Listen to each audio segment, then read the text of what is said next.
ಎಲ್ರಿಗೂ ನಮಸ್ಕಾರ. ಮನಸಾರೆ ಕನ್ನಡ ಯೂಟ್ಯೂಬ್ ಚಾನಲ್ಗೆ ಸ್ವಾಗತ. ಬಸ್ ಆಯ್ತು, ಮೆಟ್ರೋ ಆಯ್ತು, ಈಗ ಆಟೋ ಸರದಿ.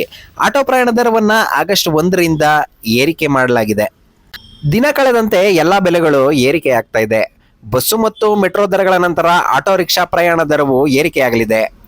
ಈ ಮೊದಲು 2 ಕಿಲೋಮೀಟರ್ಗೆ 30 ರು ಇದ್ದಂತಹ ಆಟೋ ರಿಕ್ಷಾ ದರ ಇನ್ಮುಂದೆ ಅಂದ್ರೆ ಆಗಸ್ಟ್ 1ನೇ ತಾರೀಕಿನಿಂದ 36 ರುಗಳಿಗೆ ಏರಿಕೆಯಾಗಲಿದೆ. ಪ್ರತಿ ಕಿಲೋಮೀಟರ್ಗೆ 15 ರುಗಳು ಇದ್ದಂತಹ ಆಟೋ ದರ ಇನ್ಮುಂದೆ 18 ರೂಪಾಯಿ ಆಗಲಿದೆ ಎಂದು ಪ್ರಾದೇಶಿಕ ಸಾರಿಗೆ ಪ್ರಾಧಿಕಾರ ತಿಳಿಸಿದೆ. ಇನ್ಮುಂದೆ ಮಿನಿಮಮ್ ಚಾರ್ಜ್ 2 ಕಿಲೋಮೀಟರ್ಗೆ 36 ರೂಪಾಯಿ ಆಗಿರೋದ್ರಿಂದ 6 ರೂಪಾಯಿಯ ಹೆಚ್ಚಿನ ದರವನ್ನ ನಾವು ಪಾವತಿಸಬೇಕಾಗುತ್ತೆ. ಹಾಗಾಗಿ ಮಧ್ಯಮ ವರ್ಗದ ಕುಟುಂಬಗಳಿಗೆ ಒಂದಷ್ಟು ಹೊಡೆತ ಬಿತ್ತು ಅಂತ ಹೇಳ್ಬೋದು. ಕಾಯುವಿಕೆ ದರ 5 ನಿಮಿಷ ಉಚಿತ.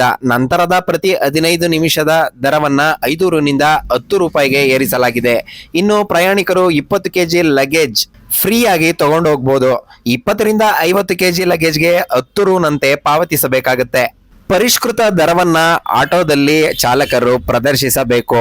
ಮೀಟರ್ ಪರಿಷ್ಕೃತ ದರಕ್ಕೆ ನಿಗದಿ ಮಾಡಿಕೊಳ್ಳಲು ಅಕ್ಟೋಬರ್ 10ರ ತನಕ ಕೊನೆಯ ದಿನಾಂಕವಾಗಿರೋದ್ರಿಂದ ಅಷ್ಟರೊಳಗೆ ಆಟೋ ಚಾಲಕರು ಪರಿಷ್ಕೃತ ದರಕ್ಕೆ ಬದಲಾಯಿಸಿಕೊಳ್ಬೇಕಾಗತ್ತೆ.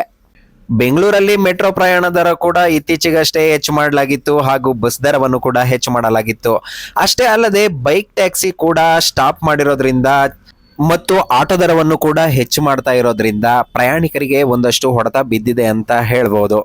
ಪ್ರಯಾಣಿಕರು ಹೋಗಬೇಕಾದಂತಹ ಜಾಗಕ್ಕೆ ಆಟೋ ಚಾಲಕರು ಬರದೇ ಇರೋದು ಹಾಗೂ ಮೀಟರ್ ಮೇಲೆ ಹೆಚ್ಚು ಹಣವನ್ನ ಕೇಳೋದು, ಹಲವಾರು ಸಮಸ್ಯೆಗಳ ನಡುವೆ ಆಟೋ ದರ ಹೆಚ್ಚು ಮಾಡಿರೋದು ಗಾಯದ ಮೇಲೆ ಬರೆ ಎಳೆದಂತಾಗಿದೆ. ಅನಧಿಕೃತ ಆಟೋಗಳ ವಿರುದ್ಧ ಒಂದಷ್ಟು ದೂರುಗಳು ಕೇಳಿ ಬರ್ತಾ ಇತ್ತು. ಈ ನಡುವೆ ಸಾವಿರಾರು ಆಟೋಗಳನ್ನ ಸೀಸ್ ಕೂಡ ಮಾಡಲಾಗಿತ್ತು.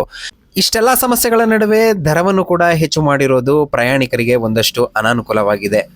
ಬೈಕ್ ಟ್ಯಾಕ್ಸಿಯನ್ನ ರದ್ದು ಮಾಡಿದ ನಂತರ ಒಂದೊಂದೇ ಸಮಸ್ಯೆಗಳು ಬರ್ತಾನೆ ಇದೆ. ಬೈಕ್ ಟ್ಯಾಕ್ಸಿಯಲ್ಲಿ ತುಂಬಾ ಕಡಿಮೆ ಬೆಲೆಯಲ್ಲಿ ಪ್ರಯಾಣಿಸುತ್ತಿದ್ದಂತಹ ಪ್ರಯಾಣಿಕರಿಗೆ ಆಟೋ ರಿಕ್ಷಾ ದರ ಹೆಚ್ಚಳ ಮಾಡ್ತಾ ಇರೋದು ಇನ್ನೊಂದಷ್ಟು ಸಮಸ್ಯೆಗಳು ಎದುರಾಗುವಂತೆ ಮಾಡಿದೆ. ಬೆಲೆ ಏರಿಕೆಯ ಬಗ್ಗೆ ನಿಮ್ಮ ಅಭಿಪ್ರಾಯ ಏನು ಅನ್ನೋದನ್ನ ಕಾಮೆಂಟ್ ಬಾಕ್ಸ್ ನಲ್ಲಿ ತಿಳಿಸಿ.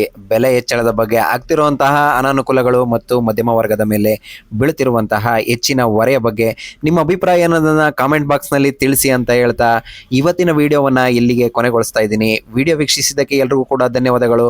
ಮತ್ತಷ್ಟು ವಿಡಿಯೋದೊಂದಿಗೆ ಮತ್ತೆ ಸಿಗ್ತೀನಿ. ಅಲ್ಲಿವರೆಗೂ ಧನ್ಯವಾದಗಳು.